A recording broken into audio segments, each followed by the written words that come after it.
So Mac Jones debuted for the Patriots. And you know what my feeling was on Mac Jones. The Patriots didn't give up anything. He fell to them in the draft, so I'm okay with that. That's fine. I think he has a very low ceiling. I think he does things they'll like. He's efficient. He's detailed. He's an anticipatory thrower, low ceiling. But when he was rumored to be number 3, I'm like, I'm not giving up first-round picks for Mac Jones. You got to be out of your gourd. So here's the thing about the NFL right now. If you look at the teams that we all put in the Super Bowl bubble, they all have something in common. Kansas City, Baltimore, Seattle, Green Bay, Buffalo, Tampa Bay. They all have one thing in common. It's not their defense. It's not their coach. You know what they can do?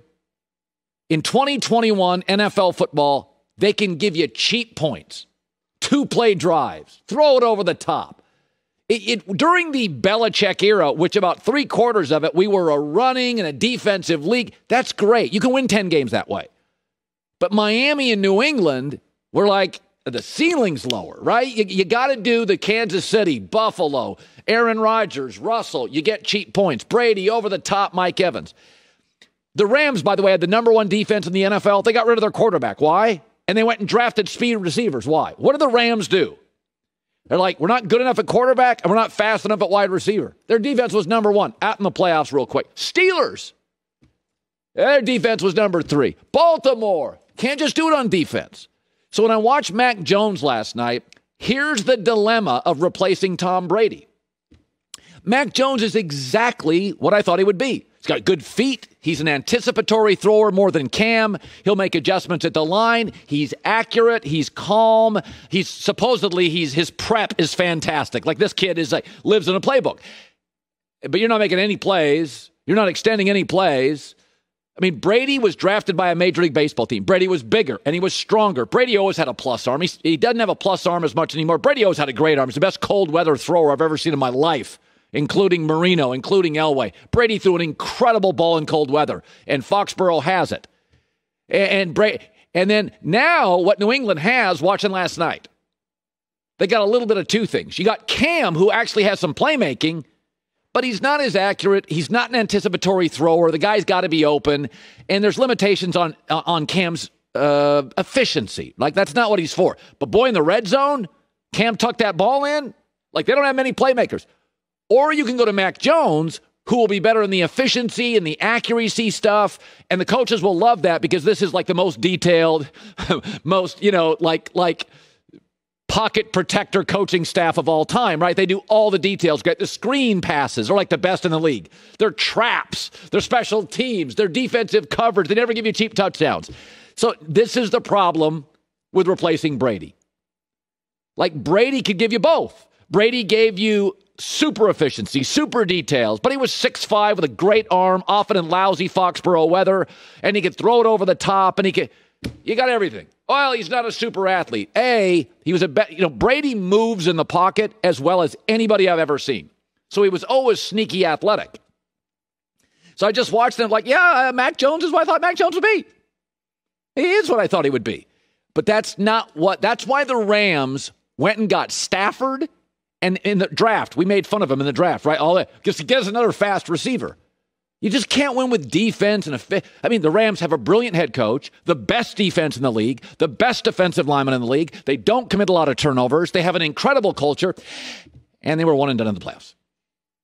Because Jared Goff can't extend a play, and because they don't have an over-the-top receiver. Kansas City does, and Buffalo does, and Tampa Bay does, and Seattle does, and Green Bay does, and Baltimore, what did they do this offseason? Well, got big play wide receivers potentially.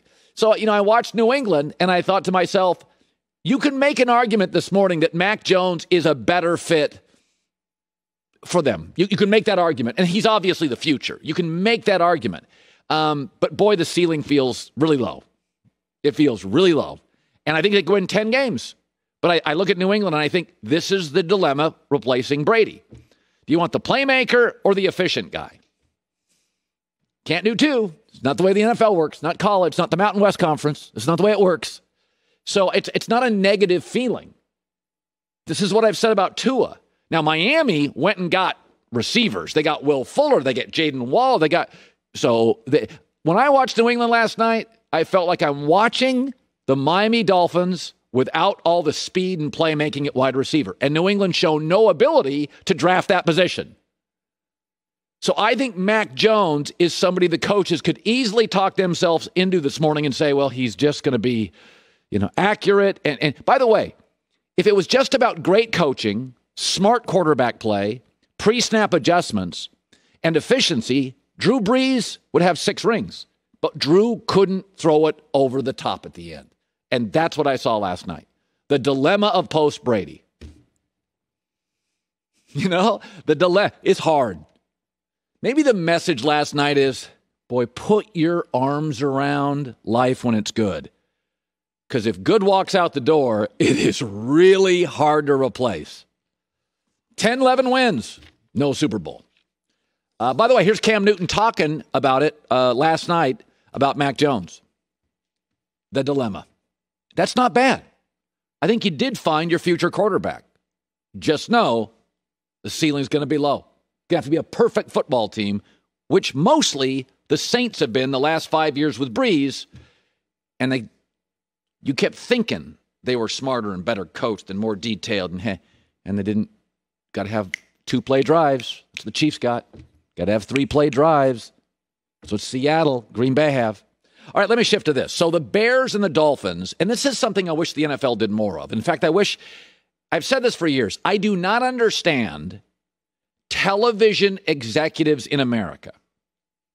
Why do you not put NFL scrimmages on TV as games? They would get a million followers. If the Justin Fields of the Bears and Tua of the Dolphins was a 2-hour television show last night, it would have beaten everything on television in America last night, except maybe the baseball game, and I don't know how many viewers they had. So they have these scrimmages, right? And over the course of the next 10 years, you're going to see more of these scrimmages and fewer preseason games. I'm here for it. I think it's undervalued. Like the Summer League for 20 years, nobody took care of the Summer League. Nobody paid attention to it. Now they put it on and it gets real ratings, right? Like start putting these scrimmages on to a Justin Fields. So here's the story out of the scrimmage yesterday. 4 quarterbacks took snaps in the Bears-Miami Dolphins game. 1 got oohs and ahs according to the report.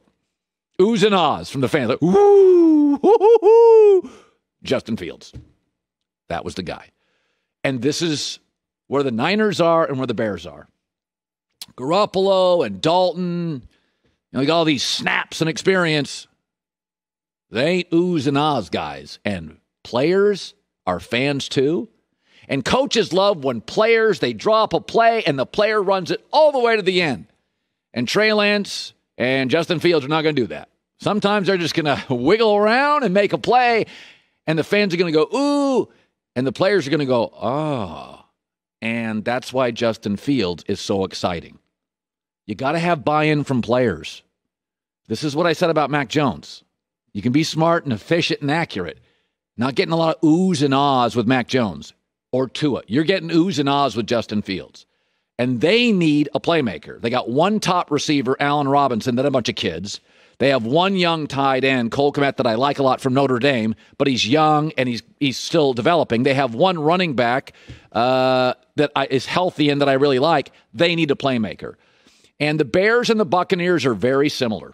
The Bears won a title in 85. The Bucs won it in 2002. They've had Hall of Fame coaches, Hall of Fame defenses, all-time great. They've got a Super Bowl last 30 years, all that stuff. The Bucs and the Bears can never get the quarterback right. And the Bucs finally did, and it's like, oh my God, best team in the league. The Bears fans, the Bears organization can't, like Tampa, get the quarterback right. They've had cool guys, Jim McMahon. Tough guys, Jim McMahon. Smart, aloof guys with big arms, Jay Cutler. Big arm, Rex Grossman. They've never had the guy. The arm, the athleticism, the maturity.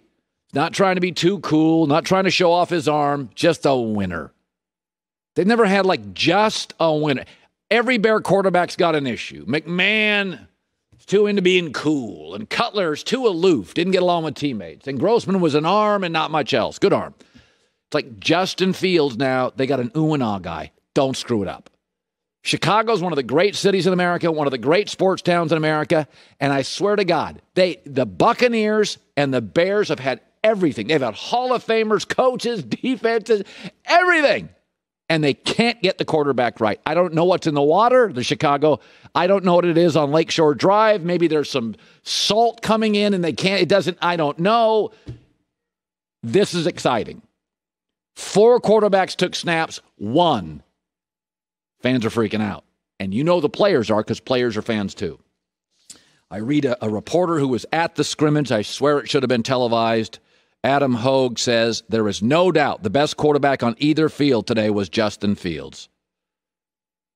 I'm going to tell you something. Chicago sports has had great hockey teams. They've won Super Bowls. The Cubs did it. The White Sox won it. One thing they've never had, the dude at quarterback. A 15-year grown up, can move around, big arm, from winning high school program, winning college program. I think they've got it. I don't know. I haven't seen him enough, but it's exciting. This is one of those things, one of America's great sports cities. LA's had good quarterbacks. New York's had good quarterbacks. Hell, Canada had Warren Moon. Chicago's never figured it out. Looks like they have it. Sounds like they have it. The sounds of having it are oohs and ahs in 2021. Hi, everybody. Thanks for watching. Subscribe here to get the latest from the show. Also, be sure to check out more of the best clips from The Herd or go watch a few segments from other shows on FS1.